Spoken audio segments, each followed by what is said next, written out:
నమస్తే. సాగుబడికి స్వాగతం. ఆరుగాలం కష్టించి చెమటధారలతో నేలని తడిపి సమాజం ఆకలిని తీరుస్తున్న అన్నదాతలు ఎల్లప్పుడూ సుఖ సంతోషాలతో వర్ధిల్లాలి. నిజమే, కానీ ఇది ఒకప్పటి మాట. ప్రస్తుత వాస్తవం మాత్రం మరోలా ఉంది. ఎడతెగని రసాయనిక ఎరువుల వాడటంతో అప్పుల ఊబిలో కూరుకుపోయి సరైన పంటలు పండక దేశవ్యాప్తంగా లక్షలాది మంది రైతులు నిస్సహాయంగా ఆత్మహత్యలు చేసుకుంటున్నారు. మట్టిలో నుంచి అన్నం పుట్టిస్తున్న రైతుకు ఆకలి తీరటం లేదు. అన్ని వృత్తుల్లోకెల్లా ప్రధానమైంది వ్యవసాయం. అదే ఇప్పుడు నిరాదరణకి గురైతోంది. అది మారాలి అంటే చేయాల్సింది ప్రకృతి వ్యవసాయం అంటాడు జిట్టా బాలరెడ్డి. 10 సంవత్సరాల నుంచి ప్రకృతి వ్యవసాయం చేస్తూ ఇతరులకి ఆదర్శంగా నిలుస్తున్న భూమిపుత్రుడు బాలరెడ్డి సక్సెస్ స్టోరీనే ఈనాటి మన సాగుబడి. ఖర్చు తక్కువ పెట్టి ఎక్కువ ఆదాయం పొందాలంటే రైతులంతా సమగ్ర ప్రకృతి వ్యవసాయం చేయాలంటాడు జిట్టా బాలరెడ్డి. వ్యవసాయం అంతిమ లక్ష్యం కేవలం పంటలు పండించడమే కాదు, పరిపూర్ణ మానవుడిగా తయారు చేయడమనే మాటలను నిజం చెయ్యడానికి నిరంతరం కృషి చేస్తున్న కర్షకుడు బాలరెడ్డి.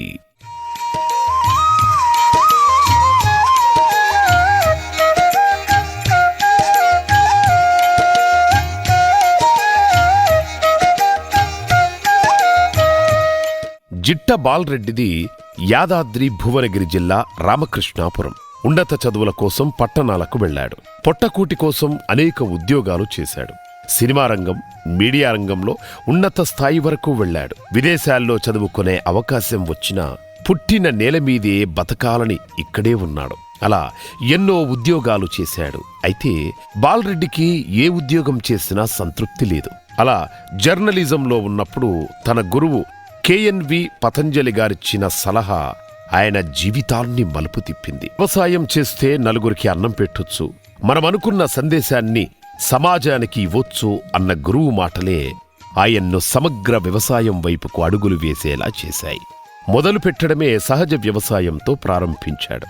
అలా సహజ వ్యవసాయం చేసే టైంలో తనపై తానే చాలా ప్రయోగం చేసుకున్నాడు. ప్రత్యక్షంగానో పరోక్షంగానో సమాజానికి, ప్రకృతికి ఉపయోగపడాలనే తపనతోనే ఆయన ఈ ప్రయోగాలను చేశాడు. ఈ వ్యవసాయంలో తనతో పాటు తన భార్య జ్యోతి పాత్ర కూడా ఎంతో ఉందంటున్నాడు బాలరెడ్డి. నా పేరు జిట్టా బాలరెడ్డి, ఊరు రామకృష్ణాపురం. ప్రాకృతిక రైతును. ఒకప్పుడు కొంతకాలం సినిమా రంగంలో, చాలా ఎక్కువ కాలం మీడియా రంగంలో పనిచేశాను. ఒకవైపు మీడియాలో ఉంటూనే మీడియా ఉద్యోగాన్ని కూడా వదిలేసుకొని పూర్తిగా వ్యవసాయానికి అంకితం కావాలని డిసైడ్ అయ్యి చివరికి ఈ ప్రకృతి వ్యవసాయం అంశం మీద పలు రకాల ప్రయోగాలు చేయటము, అదే ప్రకృతి వ్యవసాయానికి సంబంధించిన వివిధ దేశాల అనుభవాలని, వివిధ రైతుల అనుభవాలని ఇక్కడ అమలు చేస్తూ వాటి యొక్క ఫలితాలని రైతాంగానికి అందజేయటం అనేది చేస్తున్నాము. దీంట్లో నాకు నా సహచరి జ్యోతి సహకారంగా నిలబడుతున్నారు. జర్నలిజంలో గురువు ప్రముఖ ఎడిటరు శ్రీ KNV పతంజలి గారు. ఒక సందర్భంలో ఆయనతో మాట్లాడినప్పుడు, మిత్రమా, నువ్వు వ్యవసాయంలో ఉంటే నలుగురికి అన్నం పెట్టగలుగుతావు, ఈ అక్షరాలను నమ్ముకొని ఈ అక్షర సేద్యం అనేది అడుగంటిపోతుంది, దీంతో నువ్వు సాధించేది దానికంటే కూడా వ్యవసాయంలోకి వెళ్తే నువ్వు మిగతా నలుగురికి ఉపయోగపడతావు, సమాజానికి ఉపయోగపడతావు, సమాజం నీ నుంచి ప్రయోజనం పొందుతుంది అని చెప్పడం జరిగింది. సరే, సమాజం నా నుంచి ప్రయోజనం పొందటం కంటే కూడా ఖచ్చితంగా సమాజానికి ఏదో కొద్దిగా అయినా మనం చేయాలని అనుకున్నాం కాబట్టి వ్యవసాయాన్ని ఎంచుకొని వ్యవసాయం ప్రారంభించడం జరిగింది. ఇప్పటికీ ఇది 10వ సంవత్సరం మేము ప్రకృతి వ్యవసాయం ప్రారంభించాం.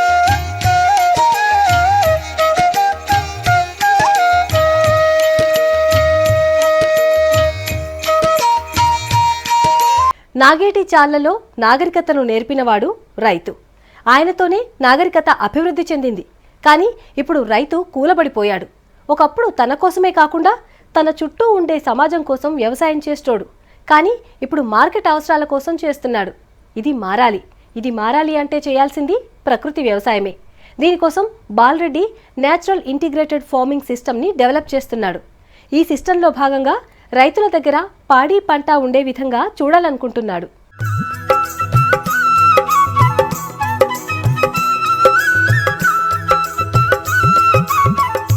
మన దేశంలో ఏ రాష్ట్రంలో రైతు ఆనందంగా లేడు. ప్రతి అర్ధగంటకో రైతు ఆత్మహత్య చేసుకుంటున్నట్టు కేంద్ర నేర గణాంక సంస్థ లెక్కలు చెబుతున్నా ప్రభుత్వం మాత్రం పట్టించుకోవడం లేదంటాడు బాలరెడ్డి. ఇది మారాలంటే చేయాల్సింది ప్రకృతి వ్యవసాయమే. తుఫాను వచ్చో లేకపోతే మేఘాలు కమ్మి ఆ రోజు సూర్యోదయాన్ని చూడకపోవచ్చు, కానీ సూర్యోదయంతో వచ్చే పత్రికల్లో రైతు ఆత్మహత్యలు చూడని రోజైతే ఉండట్లేదు. కాబట్టి ఏంటంటే ఈ పరిస్థితి అంటే జనరల్గా మన పెద్ద మనుషులు అంటారు పుండు పుడితే మందు పుడుతుందని చెప్పేసి, కానీ ఇది రాచపుండులాగా తయారైపోయింది. రోజు రోజు రైతులు రాలిపోతున్నారు. దీనికి పరిష్కారం చూపించే నాదుడు ఎవడు కనపడతలేడు. కాబట్టి ఏంటంటే మేము అనుకున్నది ఏంటంటే, మేము ఒకప్పుడు రైతు కుటుంబాల్లోంచి వచ్చినాము. రైతు కుటుంబాల్లోంచి వచ్చి కాస్త కూస్త చదువుకున్నాం కాబట్టి మేము పట్టణాలను వెతుక్కొని ఉద్యోగాలు చేసుకొని బతకాలని ఆలోచించి వెళ్ళినాము. కానీ చూసేటప్పటికి వెనక్కి చూసుకుని తిరిగి చూసుకుంటే మనం పుట్టిన నేల మీద మన కళ్ళ ముందు మనల్ని పెంచిన వాళ్ళు, మనతోటి కలిసి తిరిగిన వాళ్ళు రోజుకొకరు రాలిపోతున్నప్పుడు దీనికి పరిష్కారం కూడా మనమే వెతుక్కోవాలి. మనకెవడో వచ్చి ఆదుకునేవాడు లేడు అని చెప్పేసి ఏంటంటే మేము మా సహచరి జ్యోతి, నేను, మా పిల్లలు కలిసి ఏంటంటే అమేయ కృషి వికాస కేంద్రం అని ఏర్పాటు చేసి అసలు ఈ సహజ ఆహార చక్రం అనేది ఏదైతే ఉందో గతంలో మనకు గాంధీజీ చెప్పేటోడు స్వయం సమృద్ధి ఆర్థిక వ్యవస్థ అనేది, దానికి ఎక్కడ గొలుసులు తెగిపోయినాయి అనేది చూసినట్టయితే వ్యవసాయంలో ఇంటిగ్రిటీ అనేది అంటే సమగ్రత అనేది లేదు. నలుగురి ఆకలి తీర్చడం కోసం వ్యవసాయం చేసే రైతు తనే ఆకలికి బలైపోతున్నాడు. రైతుకు తెలియకుండానే వ్యాపార ఉచ్చులో కూరుకుపోయి మార్కెట్ అవసరాల కోసమే వ్యవసాయం చేసే దిశగా అడుగులు వేశాడు. నాగరికత మొత్తం నాగేడిసాలలో నడిచొచ్చింది, నాగేడిసాలలోంచి నాగరికత అభివృద్ధి చెందిందని చెప్తున్నారు. మరి ఇంత నాగరికతను అభివృద్ధికి కారణమైన వ్యవసాయము ఈరోజు పూర్తిగా కూలబడి చితికిలబడిపోయిన పరిస్థితి ఎందుకు వచ్చింది అనుకుంటుందంటే కేవలము వ్యాపార లక్ష్యం. రైతు ఒకప్పుడు తాను తినడానికి, సమాజంలో ఉన్న ఇతరులకు తిండి పెట్టడానికి చేసేవాడు వ్యవసాయం. ఇప్పుడు మార్కెట్ అవసరాల కోసం ఉత్పత్తి చేయడం అనేది మొదలైంది. మన దేశంలో దాదాపు అంటే 60వ దశాబ్దంలో హరిత విప్లవం అనేది మొదలైన తర్వాత నుంచి రైతులకు ఈ సమస్యలు అనేటివి మొదలైనవి. మొట్టమొదట ఎరువులు వచ్చినాయి, ఆ తర్వాత సంకరజాతి విత్తనాలు వచ్చినాయి, ఆ తర్వాత ఇప్పుడు ప్రపంచ ఒప్పందాల్లో భాగంగా విత్తన చట్టం కూడా ఒకటి రాబోతున్నది. అంటే రైతు ఎవరు కూడా తన విత్తనం తను సాగు చేసుకోవటానికి, తన వృద్ధి చేసుకోవటానికి, ఆ వృద్ధి చేసిన విత్తనాన్ని బాగుంది అంటే పక్క రైతుకి ఇవ్వటానికి ఈ చట్టం ఒప్పుకోదు. అట్లా ఇస్తే అతను శిక్షార్హుడు. ఎందుకంటే ఇతను ఖచ్చితంగా ఏ మోన్సాంటో దగ్గర నుంచో లేకపోతే ఏ మల్టీనేషనల్ కంపెనీ నుంచి కొనాలి తప్ప తన పొలంలో పండించుకునే విత్తనాన్ని తను వినియోగించుకోవడానికి లేదా తన పక్క రైతుకి ఇచ్చుకోవడానికి హక్కు లేకుండా పోతున్న చట్టాలు వస్తున్నాయి. కాబట్టి రైతు పూర్తిగా పరాధీనుడు అయిపోయాడు. కాబట్టి ఈ ఆకలి సావులు, ఆత్మహత్యలు అనేవి జరుగుతున్నాయి. రసాయన వ్యవసాయం రాచపుండులా తయారైంది. దీనికి పరిష్కారం ఉన్నా దానివైపు చూడడం లేదు. కాస్త ఓపిక, శ్రమ ఉంటే ఆ పరిష్కారం దిశగా అడుగులు వేయలేకపోతున్న రైతు నేలరాలుతున్నాడు. దాంతో ప్రశాంతంగా ఉండే పల్లె రైతు జీవితం అతలాకుతలమవుతుంది. ఈ పరిస్థితుల్లో సమాజం మొత్తాన్ని మార్చడం అంటే మామూలు విషయం కాదు. అందుకే తన చుట్టూ ఉన్న వారికి, కనీస సాటి రైతులకు సహాయపడినా చాలు, మార్పు మెల్లగానైనా వస్తుందని నమ్మాడు. దీనికోసం ఇంటిగ్రేటెడ్ ఫార్మింగ్ సిస్టమ్ను స్టార్ట్ చేశాడు బాలరెడ్డి. ఇప్పుడు ఏ రైతు దగ్గర పాడి లేదు, పంట మాత్రమే ఉంది. ఆ పంట కూడా అరకొరలాగే ఉంది. అలా కాకుండా రైతుకు పంటతో పాటు పాడి ఉంటేనే బాగుపడతాడు. దానికోసం బాలరెడ్డి నేచురల్ ఇంటిగ్రేటెడ్ ఫార్మింగ్ సిస్టమ్ను డెవలప్ చేస్తున్నాడు.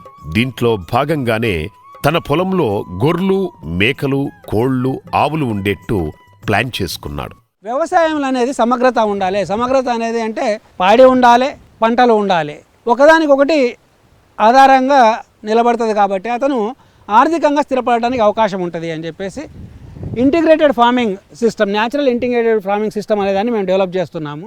దీంట్లో భాగంగానే మన పొలంలో పండే పంటల మీద ఆధారపడి మనం ఇక్కడ గొర్రెలు పెంచుకుంటున్నాం, కోళ్ళు పెంచుకుంటున్నాం, పశువుల్ని పెంచుతున్నాం, ప్లస్ ఉద్యానవన పంటలను పెంచుతున్నాం, ఇంటికి అవసరమైన బియ్యాన్ని పండించుకుంటున్నాం. చివరికి అసలు తెలంగాణలో ఎవరు ఊహించని అంశము చేపలు పెంచడం అనేది. చేపలను కూడా మనము పెంచడం అనేది మొదలుపెట్టినాము.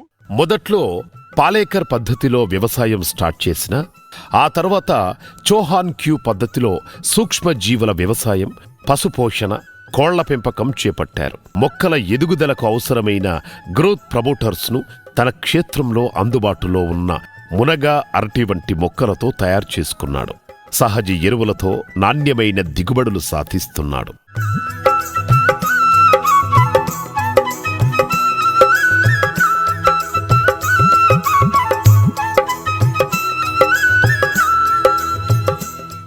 బాలరెడ్డి తన పొలంలో 5 లేయర్ మోడల్ని డెవలప్ చేస్తున్నాడు. దీంట్లో పండ్ల తోటల్ని కూడా సాగు చేస్తున్నాడు. దీంతో రైతుకు సంవత్సరం పొడుగుతా ఆదాయం వస్తుంది. 5 నెలల నుంచి 5 సంవత్సరాల వరకు ప్రతి సంవత్సరం ఒక్కో పంట చేతికి రావడంతో రైతుకి నష్టాలుండవు. పొలం నుంచి ఉత్పత్తి అయింది మాత్రమే బయటికి పోవాలి. బయట ఉత్పత్తి అయిన ఏ వస్తువు మన పొలంలోకి రావద్దంటాడు బాలరెడ్డి.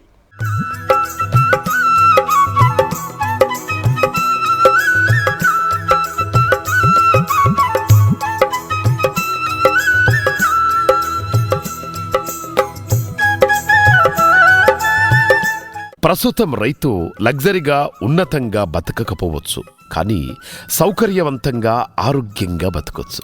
అలా బతకాలంటే చేయాల్సింది ప్రకృతి వ్యవసాయమే అంటాడు ఈ భూమిపుత్రుడు. తన పొలంలో 5 లేయర్ మోడల్ అనే పద్ధతిని ఫాలో అవుతున్నాడు. దీంతో రైతుకు సంవత్సరమంతా ఆదాయం వచ్చేందుకు వీలుంటుంది. ఈ పద్ధతిలో పండ్ల తోటలను పెంచుతున్నాడు బాలరెడ్డి. జామ, నిమ్మ, అల్లనేరడు, ఉసిరి, మునగలాంటి పండ్ల తోటలను పెట్టిండు. అంటే లగ్జరియస్గా బతకలేకపోవచ్చు, కానీ రైతు సౌకర్యవంతంగా బతికే పరిస్థితిని కల్పించడానికే ఈ మోడల్ను రూపొందించడం జరిగింది. దీంట్లో 5 లేయర్ మోడల్ అనేది వేసినాము, 5 అంచెల పద్ధతి అనేది. దీంట్లో జామ, నిమ్మ, అల్లనేరడు, ఉసిరి, అట్లాగే ఇతర మునగ, అన్ని రకాల పంటలు ఉన్నాయి. కాబట్టి రైతు ఎక్కడ కూడా నష్టపోవడానికి అవకాశం లేదు. ఈ ఉద్యాన పంటల్లో ఒక పంట తర్వాత ఇంకో పంట కాపుకొస్తుంది. అలా చేస్తే రైతుకు నష్టం ఉండదు. 5 నెలల్లో మునగ కాపుకొస్తుంది. ఆ తర్వాత 1.5 జామ కాతకొస్తుంది. 2వ సంవత్సరం చివరి నాటికి నిమ్మ కాపుకొస్తుంది. దాని తర్వాత ఇంకో పంట. ఇలా చేస్తే రైతుకు నిరంతరం ఆదాయం వస్తుందంటున్నాడు బాలరెడ్డి. ఏదైనా మన పొలము నుంచి బయటికి పోవాలి గాని బయట నుంచి మన పొలానికి ఏదీ రాకూడదంటాడు బాలరెడ్డి. దానికోసం వ్యవసాయం సమగ్రంగా చేయాలి. అప్పుడే రైతులకు లాభాల మాట ఎలా ఉన్నా ఆదాయం ఉంటుందని చెబుతున్నాడు. 5 నెలల కింద ఈ 5 లేయర్ మోడల్ వేసినాము. 5 లేయర్ మోడల్ వేసినాక ఇప్పుడు 5వ నెలలో మాకు మునగ చేతికి వస్తుంది. మునగ రావడం వల్ల ఏంటంటే ఫామ్కి సంబంధించిన రోజువారీ ఖర్చుల్ని మేము దాంట్లోంచి రాబట్టుకోగలుగుతున్నాము. ఆ తర్వాత ఈ సంవత్సరం ఆఖరి నాటికి జామ కాపుకు వస్తుంది, లేదా 3వ సంవత్సరం ఆరంభం నాటికి నిమ్మ కాపుకు అందుతుంది. కాబట్టి రైతుకు నిరంతరంగా ఏదో ఒక ఆదాయం అనేది ఉంటుంది. ఓ పత్తికి ధర పెరిగితే పత్తి, లేకపోతే పసుపుకు ధర పెరిగితే పసుపు అని పెట్టడం కాకుండా పంటల విధానంలో కూడా ఒక సమగ్రతను కనుక పాటించగలిగితే రైతు నష్టపోవటం అంటూ జరగదు. ఏ వస్తువును కూడా మనం బయట నుంచి కొనేది ఉండదు. ప్రకృతి వ్యవసాయంలో ప్రతిదాన్ని మన పొలంలో ఉత్పత్తి చేసి ఫినిష్డ్ ప్రోడక్ట్ మాత్రమే, అంటే ఒక మనం చేసిన ఉత్పత్తే మార్కెట్కి వెళ్తుంది తప్ప బయట నుంచి ఉత్పత్తి అయిన వాటిని ఏవి కూడా తీసుకొచ్చి ఇక్కడ వినియోగించడం జరగదు. కాబట్టి పెట్టుబడి సంబంధించిన అంశంలో కూడా ఖర్చు చాలా తక్కువ వస్తుంది. అంటే ఏక పంట విధానాన్ని కాకుండా బహుళ పంటల విధానం అనుసరించాలి.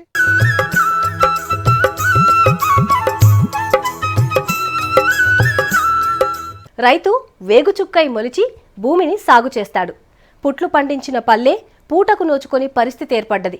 అది అలా కావద్దు అంటే రైతులంతా సమగ్ర వ్యవసాయం చేయాలి. వ్యవసాయంలో మహిళ చేయి పడందే ఏ పని ముందుకు సాగదంటారు జ్యోతి. ఆమె స్వయంగా తన పొలం పనుల్ని దగ్గర ఉండి చేస్తారు.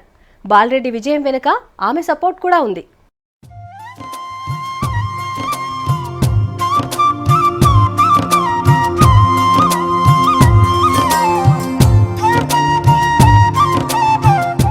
సహజ వ్యవసాయంలో మహిళలది కీలక పాత్ర.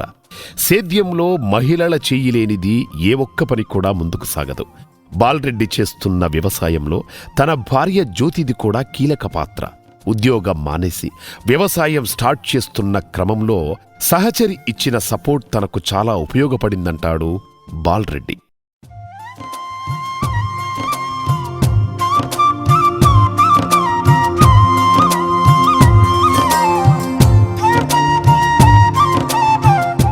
ప్రస్తుతం వ్యవసాయం 90% మహిళల మీదే ఆధారపడుతుందని చెబుతున్నారు జ్యోతి. కారణం, ఉపాధి హామీ పథకం చిన్న సన్నకారు రైతులను వ్యవసాయానికి దూరం చేస్తుంది. దీంతో లేబర్ సమస్య వస్తోంది. దీన్ని అధిగమించడం కోసం టెక్నాలజీని వినియోగించుకుంటున్నారు. అలా కాకుండా తామే స్వయంగా పనులు నేర్చుకొని చేసుకుంటే ఆరోగ్యంగా ఉండటమే కాదు, సగం ఖర్చు కూడా తగ్గుతుందని చెబుతున్నారు జ్యోతి. తాను స్వయంగా వ్యవసాయ పనులు నేర్చుకొని తాను చేస్తూ ఇతరులకు ఎలా చేయాలో నేర్పిస్తుంది. ఇప్పుడు నడుస్తున్నటువంటి వ్యవసాయము మెజారిటీ ఎక్కువ వరకు కూడా 90% స్త్రీల మీదనే ఆధారపడి ఉన్నది. పాతకాలం నుంచి వచ్చినటువంటి వ్యవసాయం ఎవరైతే ఫ్యామిలీస్ ఓన్ చేసుకొని ఉన్నారో, అంత మామల దగ్గర నుంచి, తండ్రుల దగ్గర, తాతల దగ్గర నుంచి, అందులో ముఖ్యమైన పాత్ర ఎక్కువ వరకు మహిళలే పోషిస్తున్నారు. అట్లానే జరుగుతున్నది కూడా. ఇప్పుడు వచ్చేటటువంటి వ్యవసాయం మాత్రం టెక్నాలజీ ఓన్ చేసుకొని దాంట్లో మోడర్న్ పద్ధతులు పురుషులు ఇంప్లిమెంట్ చేసినప్పటికీ కూడా ఎక్కువ వరకు పార్ట్ మాత్రం మహిళలదే ఉంటుంది. అయితే ఇప్పుడు వచ్చినటువంటి ఉపాధి హామీ అనేది చిన్న సన్నకారు రైతులు వ్యవసాయం వదిలిపెట్టి పారిపోయే పరిస్థితిని కల్పిస్తుంది తప్ప ఎంకరేజ్ చేసేటటువంటి పరిస్థితి లేదు. దాన్ని కనుక వ్యవసాయానికి అనుసంధానం చేసి వ్యవసాయంలోకి తీసుకొస్తే కొంత బెటర్మెంట్ ఉండేటటువంటి అవకాశం ఉంటుంది. ఇక దగ్గరకు వచ్చేటప్పుడు ఈ కలుపు ఇట్లాంటివి పెరిగినప్పుడు ఎక్కువ మంది అవసరం అవుతున్నారు. లేబర్ ప్రాబ్లం బాగా ఉంటుంది. డబ్బులు ఇచ్చినా కూడా లేబర్ దొరికేటటువంటి పరిస్థితి కనపడటం లేదు. అటువంటి సందర్భాలలో మేము కొన్ని మిషనరీస్ ఓన్ చేసుకొని బ్రష్ కట్టరు, వీడరు అట్లాంటివి ఓన్ చేసుకొని నడిపిస్తున్నాము. అంటే వ్యవసాయం ముందుకెళ్లాలంటే ఇంటిగ్రేటెడ్ ఫార్మింగ్ మాత్రం ఖచ్చితంగా మనకు అవసరమే. తన పొలంలో పెంచే పశువులు, కోళ్లు, గొర్రెలతోనే ఎరువులను స్వయంగా తయారు చేసుకుంటారు. గొర్రెల ఎరువు, బియ్యం కడిగిన నీళ్లతో కషాయాన్ని తయారు చేసి పొలానికి పారిస్తున్నారు.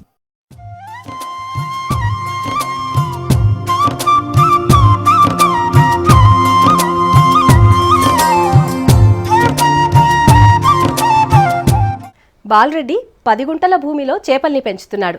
ఆక్వాఫోనిక్ సిస్టంలో భాగంగా చేపల పెంపకాన్ని సాగు చేస్తున్నాడు. దానికోసం ఒక పాండ్ని స్వయంగా తయారు చేసుకున్నాడు.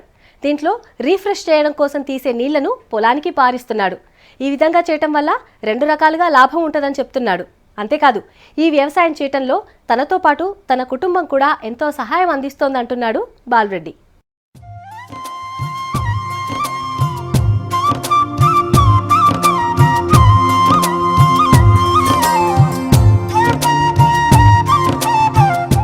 ఒక ఎకరం వరిని పండించాలంటే 25 లక్షల లీటర్ల నీళ్లు అవసరమవుతుంది. అంత మొత్తాన్ని నీటిని వృధా చేయకుండా బాలరెడ్డి తన పొలంలో చిన్న పాండ్ని ఏర్పాటు చేసుకున్నాడు. 45 అడుగుల పొడవు, 25 అడుగుల వెడల్పుతో 9 అడుగుల లోతులో ఈ పాండును స్వయంగా నిర్మించుకున్నాడు. దీనికి స్టాక్ అండ్ ఈజీ మెథడ్ అనే పేరు పెట్టి చేపలను పెంచుతున్నాడు.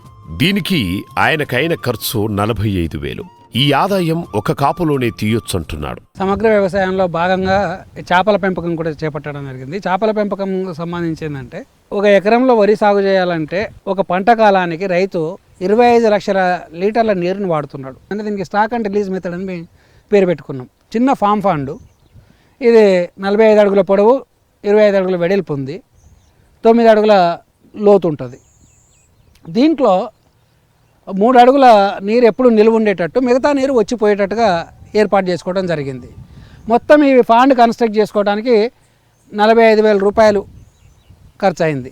ఒక ఎకరం పొలం వరి సాగు చేస్తే రైతు 2 గుంటల్లో చేపలు పెంచుకోవచ్చు. అలా పెంచితే ఎకరం వరి మీద వచ్చే ఆదాయం కంటే చేపల మీద రెట్టింపు వస్తుంది. అలానే చేస్తున్నాడు బాలరెడ్డి. దీనివల్ల 2 రకాల లాభాలున్నాయి. పాండులో 3 అడుగుల నీళ్లు ఎప్పుడు ఉండే విధంగా ప్లాన్ చేశాడు. రిఫ్రెష్ కోసం తీసేసి నీటిని డ్రిప్ తోటి తోటకు, పొలానికి అందిస్తున్నాడు. దీంతో చేపల వ్యర్థాలు పొలానికి, తోటకు పారడంతో 2 విధాల లాభాలుంటాయంటున్నాడు. ప్రస్తుతం ఆయన ఈ చెరువులో 3,000 కొర్రమీను చేప పిల్లలను వేశాడు. ఇలా చేయడం వల్ల గ్యారంటీ ఆదాయం వస్తుందంటున్నాడు బాలరెడ్డి. అంటే ఆక్వా సైంటిస్టుల ప్రకారమే ఒక 4,000 కొరమీను చేపలు పెంచవచ్చు, ఒక 500 బంగారు తీగ, 500 బొచ్చె కానీ రవ్వ కానీ ఇవ్వచ్చు అనేది వాళ్ళు చెప్తున్న లెక్క ప్రకారమే. మేము 3,000 కొరమీను పిల్లలు దీంట్లో వదిలిపెట్టినాము. 6 నెలల కాలానికి అవి మనకు చేతికి వస్తాయి అనుకున్నా.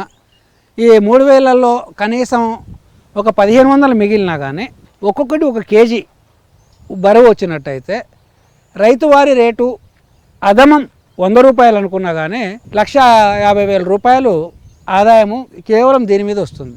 కాబట్టి ఒకసారి స్టాక్ చేసి రిలీజ్ చేసుకోవడం ద్వారా 2 పర్పస్లు అంటే 2 ప్రయోజనాలు నెరవేరుతున్నాయి అన్నట్టు. ఒకటేమో చేపల పెంపకం జరుగుతుంది, 2 మొక్కలకు పోషకాలు అందుతున్నాయి, నీటి కొరత సమస్యను కూడా బ్యాలెన్స్ చేసుకోవడానికి అవకాశం ఏర్పడుతుంది. కాబట్టి అదమం ఆదాయము వచ్చేటప్పటికి రైతుకు ఒక గ్యారంటీ ఇన్కమ్ ఏర్పడుతుంది. ఒకవేళ వ్యవసాయానికి సంబంధించి ఏదన్నా ఒడిదొడుకులు వచ్చి లేదా ప్రకృతి వైపరీత్యాలు ఏమన్నా వచ్చి పంట నష్టపోతే కూడా వీటి మీద వచ్చే ఓనర్ ఏదైతే ఉందో అది రైతును నిలబెడుతుంది. కేవలము 2 ఎకరాల రైతు కూడా ఈ పద్ధతి ఇంప్లిమెంట్ చేసుకోవచ్చు. రైతులంతా ఇంటిగ్రేటెడ్ ఫార్మింగ్ చేయాలి. ఒకేసారి ఆదాయం రావాలని వ్యవసాయం చేయకుండా పంటల విధానంలో సమగ్రతను పాటించాలి. అన్నీ ఒకే దగ్గర దొరికేటట్టు చూసుకోవాలి. కూరగాయలు, ఉద్యాన పంటల దగ్గర నుంచి మేకలు, గొర్రెలు, పశువులు, చేపల వరకు ఒకే వ్యవసాయ క్షేత్రంలో పెంచాలి. అప్పుడే రైతులకు ఆదాయం వస్తుంది. అందుకే రైతులంతా ఏకపంట విధానం కాకుండా బహుళ పంటల విధానం అనుసరించాలి. ప్రతి వ్యవసాయ క్షేత్రం ఆకుపచ్చని గొడుగు కప్పుకోవాలి. అప్పుడే మన వ్యవసాయానికి బలమైన పునాది ఏర్పడుతుందంటున్నాడు బాలరెడ్డి. రైతాంగము ఎదుర్కొంటున్న ఈ అనేక సమస్యలకు పరిష్కారం ప్రకృతి వ్యవసాయం అనేదాన్ని మేము విశ్వసిస్తున్నాము. ప్రకృతి వ్యవసాయం కేవలం రైతుకే కాదు, సమాజానికి కూడా ప్రకృతి వ్యవసాయమే అవసరం. అందరికీ తెలిసిన సంగతే, రోజు రోజు వాతావరణ పరిస్థితులు మారిపోతున్నాయి. ఎండాకాలము ఎండ ఉండట్లేదు, వానాకాలం వర్షాలు కురవట్లేదు. ఏంది కారణం అంటే గ్లోబల్ వార్మింగ్ అని చెప్తున్నారు. వ్యవసాయంలో కూడా వెదజల్లుతున్న విష రసాయనాలు కూడా ఈ వాతావరణ అసమతుల్యానికి కారణమవుతున్నాయి. వ్యవసాయ రంగంలో వాడుతున్న రసాయనిక ఎరువులు, పురుగు మందుల వల్ల 60% కార్బన్ ఉద్గారాలకి కారణమవుతుంది అనేది సైంటిస్టులు చెప్తున్న అంశమే. ఇది రైతు ప్రకృతి వ్యవసాయాన్ని ఆచరించడం వల్ల తాను బాగుంటాడు, తన చుట్టూన్న సమాజాన్ని సంరక్షించిన వాడవుతాడు. మట్టిని ప్రేమించేవాడు మాత్రమే మనుషుల్ని ప్రేమించగలుగుతాడని బాలరెడ్డిని చూస్తే తెలుస్తుంది. ఈ సుదీర్ఘ ప్రయాణంలో దారులెన్ని మారినా గమ్యం మారలేదు. తాను అనుకున్న గమ్యానికి చేరే టైంలో ఎన్నో ఆటంకాలు, మరెన్నో ఇబ్బందులు అయినా అన్నింటినీ ఎదుర్కొని పుట్టిన నేల రుణం తీర్చుకునేటందుకే ఈ ప్రకృతి వ్యవసాయం చేస్తున్నాను అంటాడు బాలరెడ్డి. ప్రకృతి వ్యవసాయంలో తనకు తెలిసిన విషయాలను ఇతర రైతులకు షేర్ చేస్తున్నాడు. దానిలో భాగంగా అమేయ కృషి వికాస కేంద్రం పేరుతో ప్రయోగాలు చేస్తున్నాడు ఈ భూమిపుత్రుడు. ఇది ఇవాల్టి మన సాగుబడి. మరో రైతు సక్సెస్ స్టోరీతో మళ్ళీ కలుద్దాం. నమస్తే.